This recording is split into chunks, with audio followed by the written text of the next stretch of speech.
வைவாளில் தப்பிய மன்னவன் கூடலில் தெய்வமும் உண்டுகொல் தெய்வமும் உண்டுகொல் என்று கொங்க செல்வி குடமலையாட்டியின்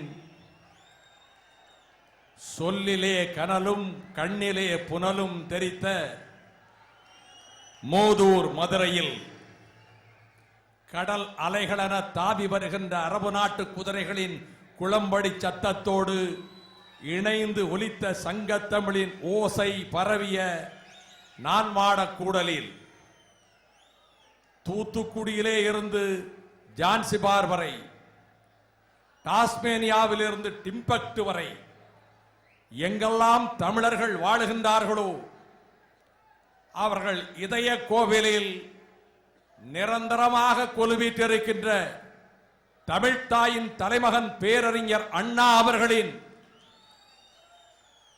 நூற்றாண்டு தொடக்க விழா மதுரை மண்டல மாநாட்டின் தலைவர் என் ஆருயிர் சகோதரர் தியாக வேங்கை அழகு சுந்தரம் அவர்களே, மாநாட்டின் திறப்பாளர் ஆருயிர் தம்பி டாக்டர் சதன் திருமலைக்குமார் அவர்களே, கொடையால் வீரத்தால் குன்றாத பண்பால் ஓங்கி உயர்ந்த கீர்த்தியை பெற்ற கொங்கு சீமை திராவிட இயக்கத்துக்கு வழங்கிய அருள் கொடையான மறுமலர்ச்சி திராவிட முன்னேற்ற கழகத்தின் அவை தலைவர் எனது ஆருயிர் அண்ணன் கண்ணப்பன் அவர்களே, மறுமலர்ச்சி திராவிட முன்னேற்ற கழகத்தின் பொருளாளர் ஆருயிர் சகோதரர் டாக்டர் மாசிலாமணி அவர்களே, துணை பொதுச் செயலாளர் எனது ஆருயிர் சகோதரர் நாசிரே துரை அவர்களே, துணை பொதுச் செயலாளர் என் ஆருயிர் இளவல் மல்லை சத்யா அவர்களே, துணை பொதுச் செயலாளர் எனது ஆருயிர் சகோதரர் துரை பாலகிருஷ்ணன் அவர்களே, அனைத்திந்திய அண்ணா திராவிட முன்னேற்ற கழகத்தின் சார்பில்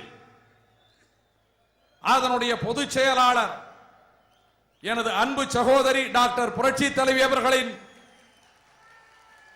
வாழ்த்துக்களையும் இங்கே வழங்கி மாநாட்டின் வெற்றிக்கு வாழ்த்துரைத்த அண்ணா திராவிட முன்னேற்ற கழகத்தினுடைய அமைப்பு செயலாளர் அன்பு சகோதரர் PH பாண்டியன் அவர்களே, இந்த மண்டல மாநாடு அகிலம் வியக்க அனைத்துலக தமிழர்களின் இதயங்களிலே நம்பிக்கை விதைகளை தூவ நடைபெறுகின்ற இந்த வெற்றிக்கு அல்லும் பகலும் கண்ணுறக்கம் கொள்ளாது உழைத்து பாடுபட்ட என் ஆருயிர் சகோதரன்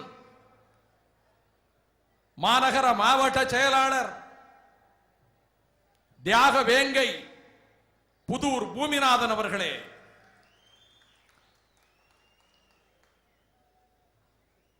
இந்த மாநாட்டில் சிவப்பும் கருப்பும் சிவப்பும் இணைந்திட்ட கழகத்தின் வண்ண மணிக்கொடியை உயர்த்திய மதுரை மாவட்ட செயலாளர் இந்த மாநாட்டினுடைய வெற்றிக்கு வரவேற்பு குழு தலைவர் பூமிநாதனோடு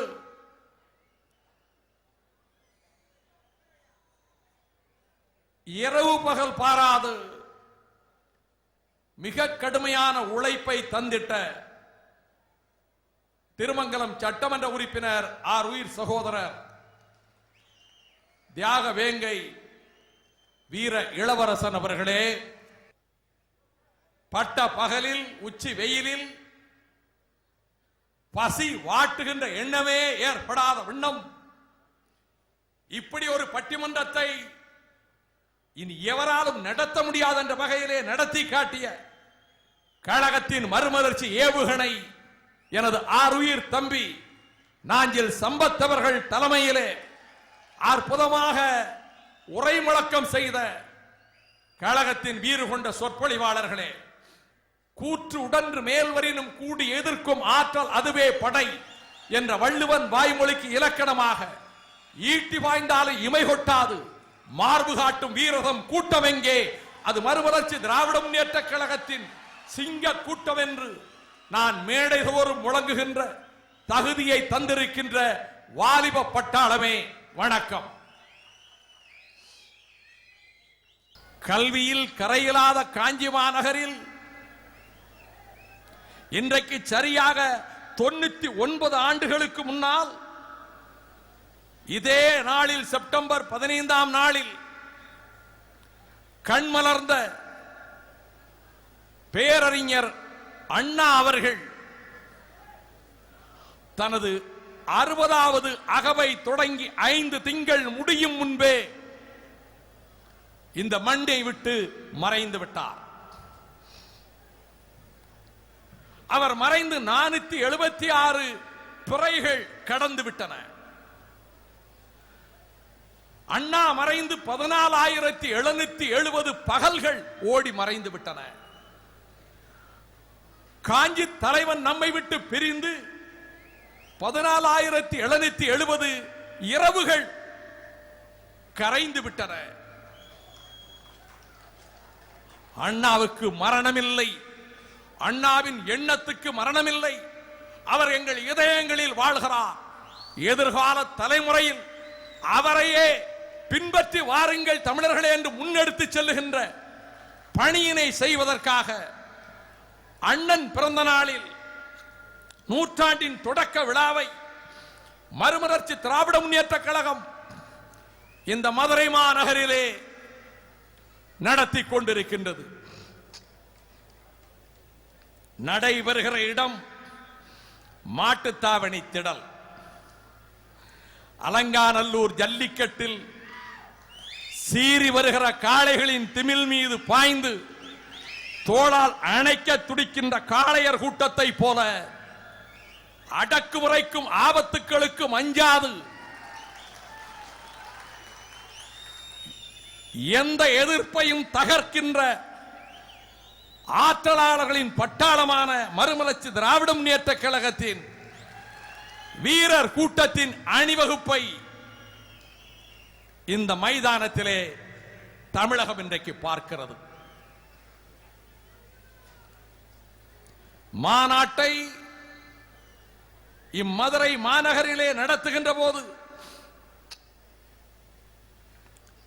எங்கள் இதயமெல்லாம் மகிழ்ச்சியால் துள்ளுகிறது. எப்படி நன்றி உரைப்பேன் என்று அழகு சுந்தரம் சொன்னார். எவ்விதம் எனது உணர்ச்சிகளை வெளிப்படுத்துவேன் என்று பலரும் பேசினார்கள். நானும் அதே நிலையில் தான் நிற்கிறேன். என் இருதயத்தின் எல்லா அறைகளிலும் குதூகலம். என் வாழ்க்கையில் உன்னதமான நாட்களில் இதுவும் ஒரு நாள். நான் எதை எண்ணினேனோ அதை செய்து முடித்திருக்கின்ற வீர சேனாதிபதிகளை இந்த மறுமலர்ச்சி திராவிட முன்னேற்ற கழகம் பெற்றிருப்பதை பார்த்து உள்ளமெல்லாம் ஆனந்த அலைகள் துள்ளி குதிக்க உங்கள் முன்னாலே நான் நின்று கொண்டிருக்கின்றேன். இந்த மாநாட்டுக்காக அரும்பாடுபட்ட அனைவருக்கும் வீர உணர்ச்சியோடு நன்றி உரை ஆற்றினாரே இந்த மண்ணுக்கே உரிய வீரத்தோடு என்னுடைய அருமை சகோதரன் சின்ன செல்லம் உள்ளிட்ட இந்த மாநாட்டின் வெற்றிக்கு பாடுபட்ட அத்தனை தோழர்களுக்கும் என் உளம் நிறைந்த நன்றியை அவர்கள் காலடிகளிலே வைக்கிறேன்.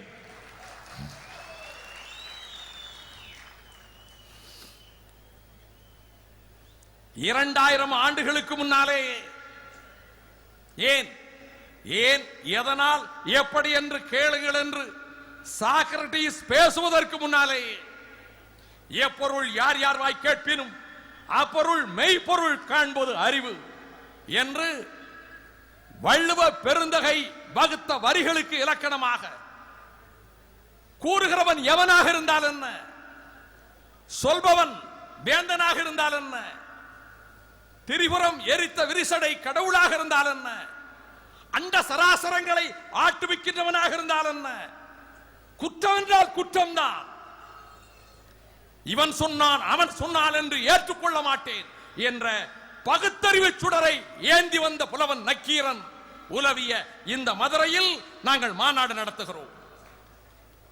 கொங்குதேர் வாழ்க்கை அஞ்சிரை தும்பி காமஞ்சம்பாது கண்டது மொழிமோ, பயிலியது கெழுமிய நட்பின் மயிலிய செறிய அறிவை கூந்தலின் அறியவும் உளவோ, நீ அறியும் நறியவும் உளவோ, நீ அறியும் பூவே. எழுதியவன் முக்கண் முதல்வோன் என்றார்கள் இந்த பாட்டை. இந்த பாட்டில் குற்றம் இருக்கிறது, பொருள் குற்றம் இருக்கிறது, ஏற்க இயலாது. மங்கையின் கூந்தலில் இயற்கை மனம் கிடையாது, அது மலர்களால் வருகிற மனம், வாசனாதி திரவியங்களால் வருகிற மனம். உமையவளானாலும் அதுதான் என்று கூறியது மட்டுமல்ல, இதை சொல்லுவதனால் உனது நெற்றிக்கண் எரிமலையாக திறந்து என்னை பொசுக்கினாலும் அதை பற்றி கவலைப்பட மாட்டேன் என்று சொன்ன நக்கீரன் உலகிய இடத்திலே நாங்கள் வந்து நிற்கின்றோம். இந்த மாநாடு இரண்டு நோக்கங்களுக்காக.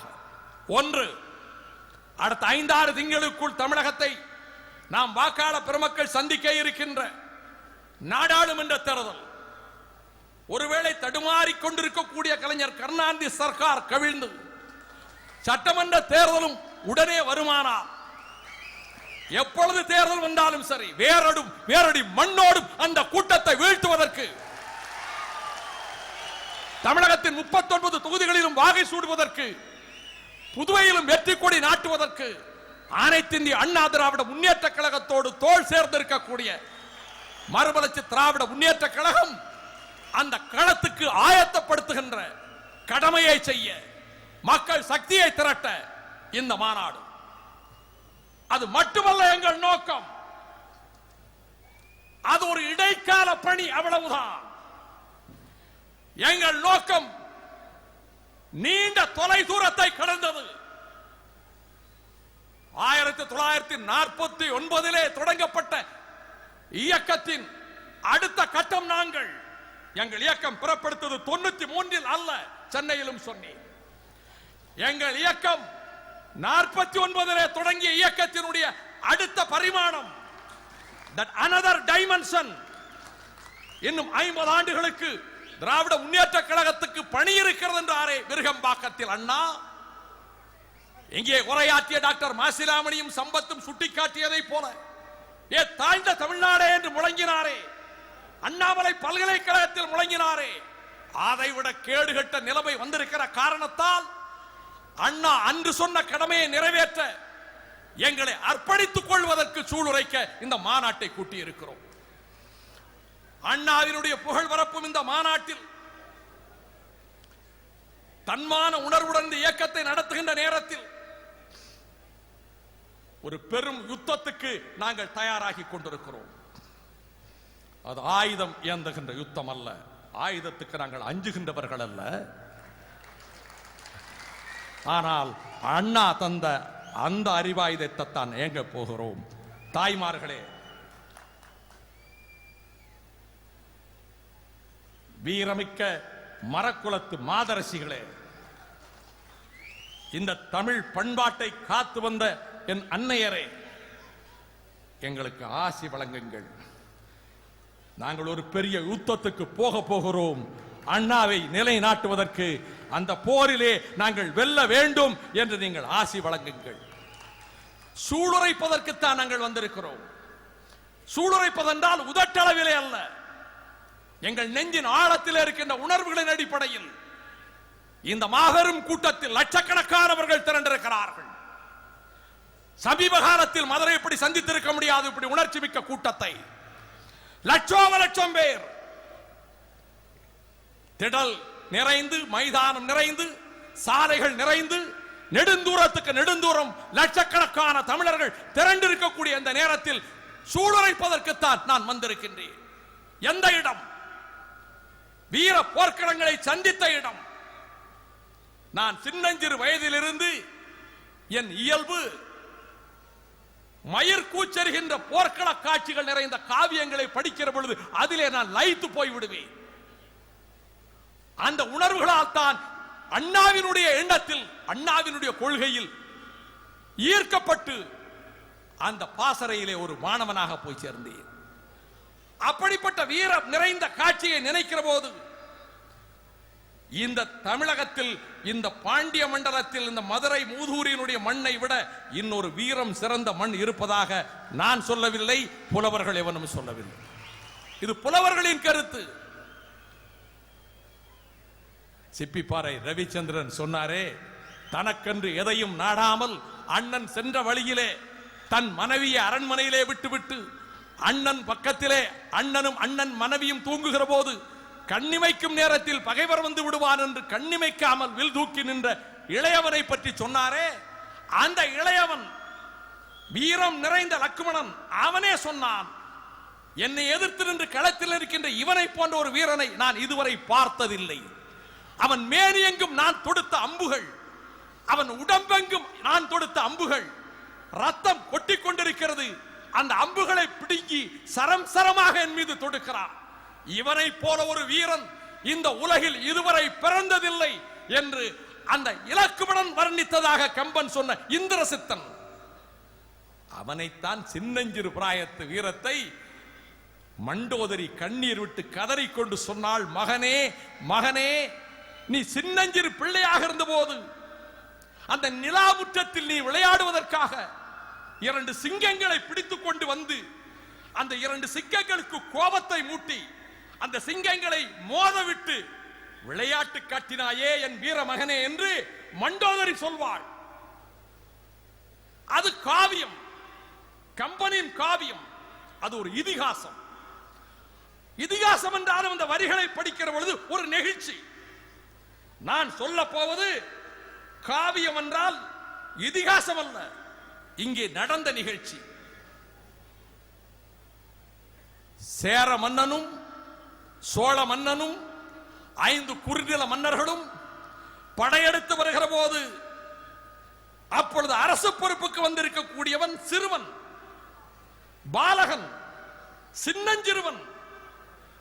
அந்த தேர்தட்டிலே படைமுகத்திலே வருகிறான். சதுரங்க சேனைகளுக்கு முன்னாலே வருகிறான். படையெடுத்து வருகிறவன் அவனோ இவனோ அல்ல, யானைக்கட்சேர் மாந்தரஞ்சேரல் இரும்புரை என்ற சேரநாட்டு வேந்தன். இன்னொருவன் புலிக்கொடி பறக்கின்ற சோழ நாட்டு வேந்தன் கிள்ளிவளவன். அவர்களோடு வருகின்றவர்கள் யார்? திதியன், எருமையூரன், எழினி, இருங்கோ வேண்மான், பொருணன் என்கின்ற 5 குறுநில மன்னர்கள். இந்த 7 பேரும் வருகிறார்கள். இவன் சிறுவன் தேர்தட்டிலே நிற்கிறான், வில் தாங்கியவனாக நிற்கிறார். இடைக்குண்டூர் கிளார் வருகிறார். அவர் பார்க்கிறார், இந்த பாலகனா, இவன் கால்களிலே இருக்கக்கூடிய கிண்கிணி கலத்தப்பட்டு இன்றைக்குத்தானே வீரக்கிளர் அணிந்திருக்கிறான். இவன் தலை குடுமி சிரைக்கப்பட்டு இன்றைக்குத்தானே வேப்பம்பூ மாலையை தலையிலே சூடியிருக்கிறான். அவன் கைகளிலே இருந்த சின்ன குழந்தையின் வளையல்கள் கலத்தப்பட்டு இன்றைக்குத்தானே வில்லேந்தி நிற்கிறான். இன்றுதானே அவன் ஆவின் பால் உணவு மறந்து இன்றைக்குத்தானே சோறு சாப்பிட்டான். நெடுந்தேர் கொடிஞ்சி பொலிய நின்றோன் யாகோல் வாழ்கவன் கண்ணி. சின்னஞ்சிறுவன் இவனா நிற்கிறான், இவனா போருக்கு போகிறான். இதே காட்சியில் அவன் அடுத்து அந்த தேர்தட்டிலே இருக்கக்கூடிய அந்த சிறுவன் சிறந்த கல்விமான். தமிழகத்திலே 31 மன்னர்கள் கவிதை எழுதியிருக்கிறார்கள். அந்த 31 மன்னர்களில் நான் குறிப்பிடும் சிறுவனும் ஒருவன். அவனே கல்விமான். அவன் தான் சொன்னான், நகுதக்கனரே நாடுமே கூறினர், இளையன் இவன் என உளைய கூறி படுமணி இரட்டும் பாவடி பனைத்தாள், நெடுநல் யானையும் தேரும் மாவும் படையமை மறவரும் உடையம் யாம் என்று உருது பஞ்சாது உடல் சிரம் செருக்கி சிறு சொல் சொல்லிய சினங்களு வேந்தரை அறிஞ்சமம் சிதைய தாக்கி முரசமுடு ஒருங்கக படைய நாயின் பொருந்திய எண்ணிழல் வாழ்னர் செந்நிழல் காணாது கொடியன் எம் இறையன குடிதொழி தூற்றி கண்ணீர் பரப்பும் கோலேன் ஆகுக. ஓங்கிய சிறப்பின் உயர்ந்த கேள்வி மாங்குடி மருதன் தலைவனாக புலவர் பாடாது வரைகே நிலவரை புறப்போர் புன்கண் கூற இறப்போர்க்கு ஈயா இன்மையான் உறவே. இவர்கள் அத்தனை பேரையும் நான் அவர்கள் அறிஞ்சமம் சிதையத்தாக்கி முரசத்தோடு கைப்பற்றி வெற்றி பெறாவிட்டார் என் நாட்டு மக்கள் கொடியவன் கொடுங்கோலன் என்று தூற்றட்டும். என்னை புலவர் பெருமக்கள் என் நாட்டை விட்டு வெளியேறட்டும். என் உற்றார் உறவினர்களுடைய துன்பம் தீர்க்கின்ற வழங்குகின்ற கொடை கொடுக்க வழியல்லாமல் நான் வறுமையில் வாழட்டும். இது சபதம், இது சத்தியம் என்று சத்தியம் செய்துவிட்டு போனார். யுத்தம் நடைபெற்றது தலையாலங்கானத்தில். மீண்டும் இடைக்குண்டார் சொல்லுகிறார், அலை அலையாக வந்தது படை. அப்படி வந்தவர்களை வையின் வந்த வம்ப மல்லரை வியந்தென்றும் இழிந்தும் இளனே அவரை அழுந்த பற்றி அகல் விசும்பு ஆர்ப்பள கவிழ்ந்து நிலஞ்சேர அட்டதை மகிழ்ந்தன்றும் மலிந்தன்றும் அதனினும் இளனே. சொன்னதை செய்து முடித்தார். 7 மன்னர்களின் படைகளை சிதறடித்தார். இது கற்பனை அல்ல, சின்னமனூர் செப்பேடுகளிலே இருக்கிறது. இதுவரை எந்த மன்னனையும் பற்றி இவ்வளவு புலவர்கள் பாடியதில்லை என்றேன். அகநானூற்றில் புறநானூற்றில் நற்றிடையில் கலித்தொகையில் சிறுபானாற்று படையில் 50 காவியங்கள் உள்ள சிலப்பதிகாரத்தில் மணிமேகலையில் இவனை பற்றித்தான் பாடல்கள். நம்மிடம் பெருமை இருக்கிற போது நாம் வேற எங்கும் தேடி செல்ல வேண்டியதில்லை. இதையெல்லாம் நினைவூட்டித்தான் அண்ணா தமிழர்களின் உள்ளத்திலே உணர்ச்சியை உருவாக்கினார். அந்த மன்னன் அவன் எண்ணியதை எண்ணியாங்கு செய்து முடித்தார். தலையாலங்கானத்தில் வென்றது மட்டுமல்ல, அவர்கள் மூல பலம் எங்கே இருக்கிறது என்று தேடி சென்று அவர்கள் நாட்டுக்குள்ளே சென்று சூறையாடி சின்னாபின்னமாக்கி விட்டு வந்தார். இதெல்லாம் வரலாறு. அத்தனை இலக்கியங்களில் எழுதப்பட்ட ஒரே மன்னன் அவன் தான் பாண்டியன் நெடுஞ்செழியன். தலையாலங்கானத்து செருவென்ற நெடுஞ்செழியன். அவனுடைய படைகள் உலவிய இடத்திலே இருந்து நான் சொல்லுகிறேன். இங்கே இருந்த அவனுடைய படை வீரர்கள் எப்படிப்பட்டவர்கள் தெரியுமா? தென்னவன் ஆபத்து உதவிகள். இந்த பாண்டிய நாட்டு வீரர்கள் மன்னன் உயிருக்கு ஆபத்தென்றால் அதை தடுக்க முடியாவிட்டால் அந்த நேரத்தில் எங்கள் தலையை வெட்டி கொண்டு நாங்கள் செத்து போவோம் என்று உடைவாளால் உள்ளங்கையை கீறி தெரிக்கின்ற ரத்த துளிகளில் துர்கதேவியினுடைய கோயிலுக்கு போய் காளி கோயிலுக்கு சென்று காளி கோயில் சிலைக்கு முன்னாலே இருந்து அந்த ரத்தத்திலே சத்தியம் செய்தவர்கள் தான் பாண்டிய நாட்டு தென்னவன் ஆபத்து உதவிகள். மணிமுத்தாற்றில் தாமிரபரணி ஆற்றங்கரையில் மணலுக்கடியிலே இருந்து எடுக்கப்பட்ட சிலை ஆபத்து உதவி ஒருவன் தலையை வெட்டுவதை போல ஒரு சிலையே எடுக்கப்பட்டிருக்கிறது. அப்படிப்பட்ட வீரம் விளைந்த மண்ணில் நாங்கள் இந்த மாநாட்டிலே இன்றைக்கு கூடியிருக்கின்றோம். திரண்டிருக்கக்கூடிய தோழர்கள் யார்? படங்கள் திறந்து வைக்கப்பட்டிருக்கின்றன. ஐவரின் படங்கள். மன்னன் உயிருக்கு ஆபத்தென்றால் தலையை வெட்டி கொண்டு படிந்தார்கள். இங்கே ஒரு இயக்கத்தின் அடிமட்ட தொண்டன் ஒருவருக்கு அண்ணாவின் இயக்கத்தில் கேடு விளைந்தது என்பதற்காக தங்கள் உயிர்களை மாய்த்து கொண்டார்கள் இந்த ஆபத்து உதவிகள். அந்த ஐவரின் படங்களை இங்கே நாங்கள் திறந்து வைத்திருக்கிறோம். அவர்கள் தியாக தணலில், அவர்கள் சிதை நெருப்பில் உருவாக்கப்பட்ட கட்சி மறுமலர்ச்சி திராவிட முன்னேற்ற கழகம். இந்த தொண்டர்கள் இந்த சாதாரண ஊழியனுக்காக தீக்குளித்தார்கள். நான் துடித்தேன். அன்று மட்டுமல்ல, இன்று வரை சொல்லுகிறேன். என் சகாக்கள் முகங்களில் வாட்டம் என்றால் என்னால் தாங்க முடியாது. என் சகோதரர்கள் வீட்டிலே துக்கம் என்றால் என்னால் தாங்க முடியாது. அவர்களால் தான் நான் ஒரு கண் விழிக்காத ஒரு கரிசல் பூமி கிராமத்திலே ஒரு விவசாயினுடைய வீட்டு பிள்ளையாக வந்து அண்ணாவினுடைய இயக்கத்தில் சேர்ந்து இன்றைக்கு லட்சக்கணக்கானவர்கள் மத்தியில் நான் உரையாற்றக்கூடிய தகுதியை உருவாக்கி கொடுத்தவர்கள் இதோ இங்கே இருக்கிறார்களே இந்த தலைவர்கள். அவர்களுக்கெல்லாம் தலைமை தாங்குகிற இடத்திலே இருக்கிறாரே என்னுடைய ஆருயிர் அண்ணன் கண்ணப்பன். உடன் இருக்கும் சகோதரர்கள், எதிரே இருக்கும் தோழர்கள், உங்களுக்கு ஒரு சிறு துன்பம் என்றாலும் நான் தாங்கிக் கொள்ள மாட்டேன். வருகிற துன்பங்கள் எனக்கு வரட்டும். உங்களை மலர்படுக்கையிலே நடக்க வைக்கத்தான் வைகோ விரும்புவானே தவிர முட்கள் நிறைந்த பாதையில் நான் செல்வேன் என்று போவதற்கு நான் என்றைக்கும் சித்தமாக இருக்கக்கூடியவர். ஏனென்றால் இது மதுரை அல்லவா? பரஞ்சோதி முனிவர் சொன்ன திருவிளையாடல் புராணம் நடைபெற்ற மதுரை அல்லவா? வந்தி கிழவிக்கு மண்ணெடுத்து போட வைகையிலே ஆள் இல்லை என்று அவள் கவலைப்பட்ட போது ஓடி வந்தானே சோமசுந்தர பெருமான் சிறுவனாக. என்ன கொடுப்பாய் கூலி? என்னுமே இல்லையப்பா, பிட்டு தருகிறேன் என்று சொன்னவுடன் அந்த பிட்டை வாங்கி தின்றுவிட்டு மண்ணையும் எழுத்து போடாமல் உடைப்பையும் அடைக்காமல் ஓடுவதும் குதிப்பதும் தண்ணீரில் குதிப்பதும் வைகையில் விளையாடுவதும் பிறகு போய் படுத்து தூங்குவதும் இப்படி திருவிளையாடல் நடத்தி கொண்ட செய்தியை சேவகன் சொல்ல ஆத்திரமுற்ற மன்னன் அரிமர்த்தன பாண்டியன் அந்த சிறுவன் மீது பிரம்பால் அடிக்க அந்த அடி மந்திரிமார்கள் முதுகில், பட்ட மகிழ்ச்சிகளின் முதுகில், ராஜகுமாரர்கள் முதுகில், சேவகர்கள் முதுகில், படை வீரர்கள் முதுகில், யானைகள் முதுகில், குதிரைகள் முதுகில், பறவைகள் முதுகில், மரங்களின் முதுகில், கர்ப்பத்தில் இருக்கின்ற கருவின் முதுகில், வரையப்பட்ட சித்திரத்தின் முதுகில், ஏன் பிரம்பெடுத்து அடித்த அரிமர்த்தன பாண்டியனுடைய முதுகிலும் விழுந்தது என்று புராணத்தில் எழுதி வைத்தார். அது புராணம். புராணத்தில் அவன் இறைவன். நான் இந்த தாய் தமிழகத்தில் உங்களோடு சேர்ந்து உங்களுக்கோடு இருந்து உழைக்கின்ற ஒரு சாதாரண வேலைக்காரன், ஒரு ஊழியன். இந்த இயக்கத்தில் இருக்கக்கூடிய ஒவ்வொரு தொண்டனுடைய ஒரு சிறு துயரத்திலும் அவர்கள் கண்களில் கண்ணீர் என்றால் என் நெஞ்சிலே குருதி. இந்த உலகத்தின் கடைகோடியில் இருக்கிற ஒரு தமிழனுக்கு துன்பம் என்றால் அதை தடுப்பதற்கு ஆவியையும் தர வேண்டும் என்ற உணர்ச்சி. இப்படித்தான் நாங்கள் இயக்கத்தை உருவாக்கி வந்திருக்கிறோம். இந்த மாநாட்டை இங்கே நடத்துகிறோம். இந்த மாநாட்டின் வாயிலாக திராவிட முன்னேற்ற கழகத்தின் தலைமையை ஆக்கிரமித்துக் கொண்டிருக்கக்கூடிய இந்நாள் முதலமைச்சரை கேட்கிறேன். முதலமைச்சர் அவர்களே, பேரறிஞர் அண்ணா அவர்களின் பிறந்த நாளை நீங்கள் ஏன் இன்று விழாவாக கொண்டாடவில்லை? ஒரு 500 பேரை அழைத்து ஒரு கவியரங்கத்தை ஏற்பாடு செய்து அதிலே உங்களை பற்றி 10 பேர் பல்லாண்டு பாட,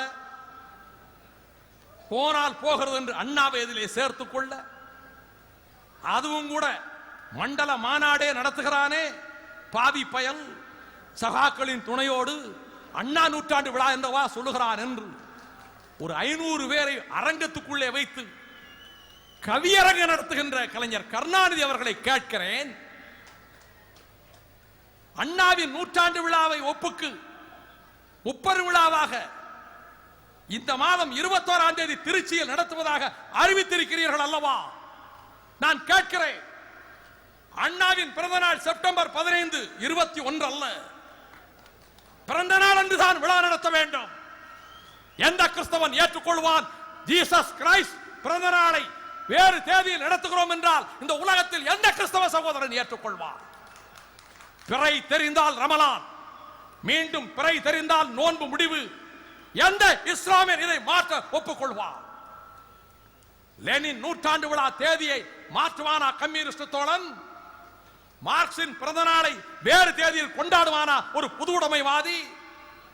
லிங்கனின் பிறந்த நாள் நூற்றாண்டு விழா அண்ணா பிறந்த வருடத்தில் 1909 பிப்ரவரி 12 அமெரிக்காக்காரன் லிங்கன் பிறந்த நாளை வேறு தேதியில் கொண்டாடுவானா? விசாக திருவிழாவை முருக பக்தர்கள் வேறு தேதியில் திருப்பரங்குன்றத்துக்கு போவார்களா? செப்டம்பர் 21 விழாவா? அண்ணா பிறந்த நாள் 15 ஞாபகம் இல்லை உங்களுக்கு? பாண்டிச்சேரி முதலமைச்சர் நாளைக்கு இன்றைக்கு அரசு விடுமுறை என்று நேற்று பகலில் கோப்பில் கையெழுத்திட்ட செய்தி கிடைத்த 1 மணி நேரம் கழித்து வெட்கம், மானம், ரோசா, சூடு, சொரணை எதுவும் இல்லாத முதலமைச்சர் கலைஞர் கருணாநிதி விடுமுறை என்று அறிவித்தார். ஏன் ஒரு வாரத்துக்கு முன்னால் அறிவிக்க கூடாதா? அண்ணா பிறந்தது செப்டம்பர் 15 என்று நேற்று பகல் 12 மணிக்குத்தான் திருவாளருக்கு தெரியுமா? முன்னால தெரியாதா? அண்ணா நூற்றாண்டு விழா தொடக்கம். நான் ஒவ்வொரு பிறந்த நாளையும் கேட்கவில்லை. நூற்றாண்டு விழா என்பது 100 வருடத்துக்கு ஒரு முறைதான் வரும். அட பாவி, உன் கையில் ஆட்சியை கொடுத்ததனுடைய விளைவு. அண்ணா நூற்றாண்டு விழா தொடக்கத்தை ஒரு காங்கிரஸ் முதலமைச்சர் அறிவித்தார் அரசு விழா என்று. அதன் பிறகு ஊரை ஏமாற்றுவதற்கா? நான் கேட்கிறேன், இன்னும் கேட்கிறேன், உங்கள் பிறந்த நாளை ஜூன் 3ஆம் தேதியை மாற்றி ஜூன் 12ஆம் தேதியை நடத்தலாமே. சௌகரியமாக ஒரு 18, 19 நடத்தலாமே. எந்த வருடமாவது விழா நடத்தாமல் இருந்திருக்கிறீர்களா? சுரணை கட்டு போன ஜென்மங்கள் சில பேர் மந்திரிகளாக இங்கே இருக்கிறார். சோற்றால் அடித்த பிண்டங்கள். இவர் சொல்லுவாராம், இந்த வருடம் பிறந்த நாள் வேண்டாம் என்பாராம். இந்த வீர்க்காடு ஆராய்ச்சாமி உடனே அறிக்கை விடுவாராம். அதற்கு பிறகு முதுகெலும்பை மறந்து போன அன்பழகனார் இன்னொரு அறிக்கை விடுவாராம். ஆஹா, உடன்பிறப்பே, எல்லோரும் சேர்ந்து கொண்டாடியே தீர வேண்டும் என்று சொல்லிவிட்டார்கள். இந்த சுமையையும் ஏற்றுக்கொண்டே நான் பிறந்த நாளில் உன்னை சந்திக்கிறேன் என்று திரும்ப அறிக்கை விடுவாராம். அப்ப ஜூன் 3ஆம் தேதிக்கு பதிலாக வேறு தேதியில் நீங்கள் விழா நடத்தலாமே. நான் இன்னும் கேட்கிறேன், நீங்கள் முதலமைச்சராக 5 முறை இருக்கிறீர்கள். எந்த ஒரு அண்ணா விழாவையாவது இந்திய தலைவர்களை அழைத்து வந்ததுண்டா? நீங்கள் கூப்பிட்ட குரலுக்கு ஓடி வருவதற்கு மன்மோகன் சிங் இருக்கிறார். அழைத்தால் வருவதற்கு காங்கிரஸ் கட்சியின் தலைவி இருக்கிறார். அழைத்தால் வருவதற்கு 5-6 மாநில முதலமைச்சர்கள் இருக்கிறார்கள். அம்பு அத்தனை அதிகாரம் எல்லாம் உங்களிடம் இருக்கிறது. அதிகாரம் உங்கள் கையிலே. என்றாவது ஒரு அண்ணா பிறந்த நாளை, என்றைக்காவது ஒரு செப்டம்பர் 15 அகில இந்திய தலைவர்களை அழைத்து வந்து நடத்தியதுண்டா? உங்கள் பிறந்த நாளைக்கு இந்நாள் பிரதமர், முன்னாள் பிரதமர், எல்லா பிரதமர்களும் வந்து உங்கள் 3ஆம் தேதி விழாவை எத்தனை முறை நடத்தினீர்கள்? திராவிட இயக்க தோழர்களே, தொலைவிலே இருந்த பேச்சை கேட்டுக் கொண்டிருக்கின்ற உண்மையான திராவிட முன்னேற்ற கழகத்தின் பழைய தொண்டர்களே, நான் கமிஷனுக்கு வந்தவனை, கான்ட்ராக்டுக்கு வந்தவனை, கூலிப்படைக்கு வந்த கபோதிகள் கூட்டத்தை நான் கேட்கவில்லை. அண்ணாவின் தம்பிகளை கேட்கிறேன். என்றைக்காவது அண்ணா பிறந்த நாளை நடத்தியதுண்டா இவர்? இவருடைய விழாவுக்கு இத்தனை தலைவர்களை அழைக்கிறாரே. அண்ணாவின் 100ஆண்டு விழா தொடக்க விழாவை செப்டம்பர் 15 இந்திய தலைவர்களை அழைத்து வந்து ஏன் நடத்தவில்லை? மலர் மன்னன் சொன்னார், நடராஜன் சொன்னார், திருச்சியிலே நடத்த போகிறார்கள் திமுகவினர் செப்டம்பர் 15 அண்ணா 100ஆண்டு விழா என்று சொன்ன காரணத்தால் ஏட்டுக்கு போட்டியாக நான் அல்ல, அவர்கள் நடத்துவதற்கு எதிராக அல்ல, அவர்கள் திருச்சியில் நடத்துகிறார்களா, அப்படியானால் நாம் மதுரைக்கு போய்விடுவோம் என்று திருச்சியில் அவர்கள் நன்றாக நடத்தட்டும் என்ற உணர்ச்சியோடு தான் நாங்கள் மதுரையை தேர்ந்தெடுத்தோம். இதற்கெல்லாம் என்ன காரணம்? என்னுடைய அருமை சகோதரர்களே, திராவிட இயக்கத்தின் வரலாறுகளை புரட்டி போடுவதில் கலைஞர் கருணாநிதி அவர்களுக்கு நிகர் இன்னொருவர் கிடையாது. கேட்டால் சொல்வார். அவர் என்ன விளக்கம் சொல்வார்? மஞ்சளாடை ஏன் அணிந்தீர்கள் என்று கேட்டால், புத்தன் இதைத்தான் போதி மரத்துக்கு கீழே அவன் தியானம் பெற்ற போது அணிந்திருந்தான் என்று சொல்கிறாரே, என்ன தைரியம்? அந்த சித்தார்த்தனை மீண்டும் எழுப்பி கேட்க முடியாது. புத்தனை எழுப்பி நீங்கள் என்ன உடையில், மஞ்சள் உடையில் இருந்தீர்களா என்று கேட்க முடியாது என்ற தைரியத்தில் இஷ்டத்துக்கு அவர் அளக்கிறார்.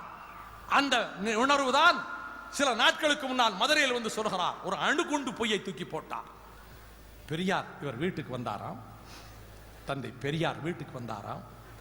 அப்பொழுது இவருடைய மகன் இன்றைக்கு இந்த மதுரை மண்டலத்தையும் ஏன் திராவிட முன்னேற்ற கழகத்தையும் நாசப்படுத்திக் கொண்டிருக்கின்ற அந்த மகன் மடியிலே எடுத்து வைத்து பெரியார் கொஞ்சினார். பேர் என்ன என்று கேட்டாராம். அழகிரி என்று இவர் சொன்னாராம். சபாஸ், முரட்டு பேராகத்தான் நீ வைத்திருக்கிறாய். இது பித்தலாட்டம், இது மோசடி. நான் இந்த மாநாட்டை நடத்துவதை எதற்காக தெரியுமா? அண்ணாவை இருட்டடிப்பு செய்கின்ற மோசடிகளை, அந்த திரைகளை கிழித்தறிந்து விட்டு இந்த வரலாற்று புரட்டுகளை நாம் அம்பலப்படுத்தாவிடில் வருங்கால தலைமுறைக்கு உண்மை தெரியாமல் போய்விடும். துணிந்து சொல்வதற்கு பலர் இல்லை. புழுங்கிக் கொண்டிருக்கக்கூடிய திராவிட இயக்க தோழர்கள் பலர் மனச்சாட்சியை புதைத்து விட்டார்கள். ஏன் இப்படி சொல்கிறார்? இனி வருங்கால உலகம் திராவிட இயக்க சரித்திரத்தை படிக்கிற போது, அஞ்சானஞ்சன் அழகிரி என்று படிக்கிற போது, அது இவருடைய மகன் என்று கருத வேண்டும் என்பதற்காக நாசகாலம் செய்து கொண்டிருக்கக்கூடிய, கோர விளையாட்டுகள் நடத்திக் கொண்டிருக்கக்கூடிய ஒரு கொடியவனை நினைக்க வேண்டும் என்பதற்காக பொறுக்குமா இது? சகிக்குமா இது?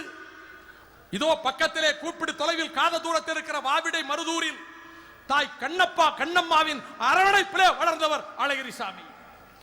பட்டாளத்துக்கு போய் விட்டு வந்த அந்த முரட்டு இளைஞன் பகுத்தறிவு சிங்கமாக வளர்ந்து தந்தை பெரியாருக்கு விருதுநகரிலே கொடும்பாவி கட்டி விட்டார்கள் என்று கேள்விப்பட்டு தஞ்சாவூரிலே நோட்டீஸ் அடித்துக் கொண்டு அங்கிருந்து வந்து விருதுநகரில் யாரடா அவர், பெரியார் தோழர் பெருந்தோழர் ராமசாமிக்கு உருவபொம்மைக்கு தீ வைத்தவன் என்று கர்ஜித்த அந்த சிங்கம் எங்கே?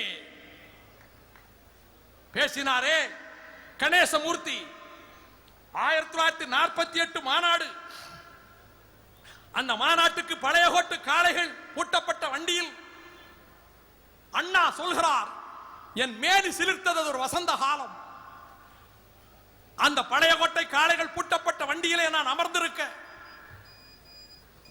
திராவிடத்தின் செங்கோல்தானோ என்று நினைக்கத்தக்க தடியை கையில் வீசியவாறு வெண்டாடி காற்றில் அசைய வலது பக்கத்திலும் இடது பக்கத்திலும் பார்வையை செலுத்தியவாறு பெரியார் முன்னாலே நடக்க அது என் வாழ்வில் ஒரு வசந்த திருநாள் என்று சொன்னாரே அந்த மாநாட்டில் 48 ஆகஸ்டில் நடைபெற்ற ஈரோடு மாநாட்டில் அழகிரி சாமியை பேச அழைத்துக் கொண்டு வந்தார்கள். நின்று பேசும்போது குதிகாலை உயர்த்தி, இது மண்ணை சொன்னது, குதிகாலை உயர்த்தி அந்த பேசும் அந்த எடுத்து வைக்கின்ற லாவகமும் அனைவரையும் காந்தமனை இழுக்கும். செருப்பு மாலை கட்டியவன் செருப்பை கழற்றிவிட்டு இந்திய எதிர்ப்பு படை நடத்திய போது அழகிரிக்கு மலர் மாலை சூட்டிய வரலாறு கூறிய அந்த மாபெரும் சிங்கம் நடக்க முடியாமல் மேடைக்கு கொண்டு வந்து நாற்காலில் உட்கார வைத்த போது எலும்பும் தோலுமாக இருந்த பட்டுக்கோட்டை அழகிரிசாமியை பார்த்து அந்த கூட்டத்திலே இருந்தவர்கள் அழுதார்கள். அப்பொழுது சொன்னார், நான் நலிந்து விட்டேன், மெலிந்து விட்டேன், நோயால் தளர்ந்து விட்டேன். நான் கலந்து கொள்ளுகிற கடைசி மகாநாடு இதுதான். உங்களை எல்லாம் கடைசி முறையாக ஒரு தடவை பார்த்து வணக்கம் சொல்லிவிட்டு போகவே நான் இங்கு வந்தேன் என்றவர் பேசிய போது மேடையில் இருந்தவர்களும் கண்ணீர் விட்டனர், திராவிட தோழர்களும் கண்ணீர் விட்டனர். இதற்கு பிறகு பட்டுக்கோட்டைக்கு வந்தவர் உடல் நலம் மிக கெட்டது என்று அறிந்த அறிஞர் அண்ணா அவர்கள் காலையிலே கணேசமூர்த்தி சொன்னதை போல நாடகத்திலே திரட்டப்பட்ட நிதி மிச்சம் 600 ரூபாய் சரியான தொகை. அன்றைக்கு 600, இன்றைக்கு 60,000. 600 ரூபாயை கே.ஏ. மதியழகன் அவர்களிடம் கொடுத்து, நீ பட்டுக்கோட்டைக்கு போய் இந்த பணத்தை கொடுத்து கொண்டு வந்து தாம்பரம் சானிட்டோரியத்திலே சிகிச்சைக்கு சேர்க்க வேண்டும் என்று சொல்ல அழகிரியை அங்கே இருந்து அழைத்துக் கொண்டு வந்து தாம்பரம் சானிட்டோரியத்தில் டாக்டர் சந்தோஷம் அவர்களிடத்திலே சிகிச்சைக்கு சேர்க்க சந்தோஷம் அவர்கள் பிரெஞ்சு தேசத்திலே இருந்து மருந்தை வரவழைத்தவருக்கு சிகிச்சை கொடுத்து கொஞ்சம் தேறியது போல் இருக்கிறது, இனி மருந்துகளை சாப்பிட்டுக் கொண்டு ஊருக்கு போய் இருக்கலாம் என்று சொல்லி அவர் உதவியாளர் டாக்டர் ராஜமாணிக்கத்தோடு ரயிலில் அனுப்பி வைத்த செய்தி கிடைத்து அந்த கேள்விப்பட்ட மாத்திரத்திலே அவசர அவசரமாக காரில் செங்கல்பட்டு ரயில்வே ஸ்டேஷனை நோக்கி விரைந்து வந்தார் அண்ணா. அந்த ரயில்வே ஸ்டேஷனில் அந்த சில நிமிடங்களில் அவரை சந்தித்த போது அண்ணா அழகிரியார் அவர்களே என்று அவரை கட்டி பிடித்துக் கொண்டு தன் வேதனையை வெளிப்படுத்தி, உங்கள் வைத்தியத்துக்கு வைத்துக் கொள்ளுங்கள் என்று மேலும் ஒரு 400 ரூபாயை அவர் கையில் கொடுத்த போது அழகிரி சொன்னார், அண்ணாதுரையார் அவர்களே, உங்களை பற்றி நான் தப்பு கணக்கு போட்டு வைத்திருந்தேன், தவறாக கணித்திருந்தேன். ஆனால் மனிதாபிமானம் மறைந்துவிடவில்லை என்பதை உங்களையும் இன்றைக்கு நான் பார்க்கிறேன். இதை என் வாழ்நாளில் மறக்க மாட்டேன் என்று சொல்லிவிட்டு, என் வாழ்நாளில் என் உடம்பை பாதியை கட்சி தின்று விட்டது, மீதியை நோய் தின்று விட்டது என்று சொல்லிவிட்டு போனார். சில தினங்கள் கழித்து நாவலர் நெடுஞ்செழியன் அவர்களும் குத்தூசி குருசாமி அவர்களும் பட்டுக்கோட்டைக்கு சென்று உங்கள் சிகிச்சைக்கு மேலும் நிதி வேண்டும் என்று கேட்கலாம் என்கிறார். இதற்கு மத்தியில் தான் பொதுக்கூட்டத்துக்கு என்னை அழைக்கிறீர்களா, 100 ரூபாயை அழகிரிசாமிக்கு மணியால் அனுப்பி வைத்துவிட்டு ஏதோ ஒரு விதத்தில் ஆதாரத்தை காட்டினால் நான் தேதியை உறுதி செய்வேன் என்று சொல்ல அண்ணாவினுடைய வேண்டுகோளை ஏற்று உடனடியாக 10 பேர் அனுப்பி வைத்தார்கள். 100 ரூபாய் 1000 ரூபாய் அவருக்கு போய் சேர்ந்தது. அதன் பிறகு நீங்கள் ஒரு அறிக்கை விடலாமே விடுதலையில் என்று நாவலரும் குத்தூசி குருசாமியும் சொன்னபோது தழுதழுத்த குரலில் சொன்னார் பட்டுக்கோட்டை அழகிரி, நான் கூலிக்காக கொள்கை பேசவில்லை. நான் கொள்கைக்காக கட்சிக்கு பணியாற்றியவன். நான் இன்னும் 10 நாளோ அதிகபட்சம் 1 மாசமோ உயிரோடு இருக்க போகிறேன். இப்பொழுதா என்னை போய் பிச்சை கேட்க சொல்லுகிறீர்கள் என்று சொன்ன மாத்திரத்திலே அவர்கள் அதிர்ச்சியிலே உறைந்து போனார்கள். அந்த வீர திருமகன் எங்கே? அந்த திராவிடத்தின் சிங்கம் எங்கே? திராவிட இயக்கத்துக்காகவே போராடி அந்த வீர திருமகன் எங்கே? அந்த பெயரையா, அந்த திராவிட இயக்க வரலாற்றை அழித்துவிட்டு ஒரு கொலைபாதகனை, கொடூரம் விளைவிப்பவனை, குடிகெடுப்பவனை, அக்கிரமக்காரனை நீங்கள் பெரியார் பாராட்டியதாக அப்படியானால் நான் கேட்கிறேன், நெஞ்சுக்கு நீதியில் ஏன் எழுதவில்லை? தடிக்கு விழுந்தால் எழுதுவீர்களே, நெஞ்சுக்கு நீதியில் ஏன் எழுதவில்லை? பெரியார் என் வீட்டுக்கு வந்தார், மடியிலே போட்டுக் கொண்டார், முரட்டு பெயர் என்று பாராட்டினார் என்று யாரை ஏமாற்றுகிறீர்கள்? இந்த புரட்டு நீண்ட நாட்களுக்கு நிற்காது. யாருக்கு அந்த பட்டத்தை சூட்டினீர்கள்? யார் அஞ்சான் அஞ்சன்? தீவட்டி கொள்ளைக்காரன் அஞ்சான் அஞ்சனா? பட்டப்பகலிலே ஒரு தினகரன் அலுவலகத்தை தீயிட சொல்லுகின்றவன் அஞ்சான் அஞ்சனா? 3 உயிர்கள், 2 மரக்குலத்து வாலிபர்கள், ஒரு யாதவ குலத்து கண்மணி, 3 உயிர்கள் பறிக்கப்பட்டன. இங்கே கேள்வி கேட்பார்கள் நினைக்கிறீர்களா? நாதியில் என்ன நினைக்கிறீர்களா? ஏன் பிரிட்டிஷ் ஏகாதிபத்தியத்தின் பிடரி மயிரை பிடித்து பாஞ்சாலங்குறிச்சி வீழ்ந்ததற்கு பிறகும் அஞ்சாது போரிட்டார்களே மாணவர்கள், மருதுபாண்டியர்கள்.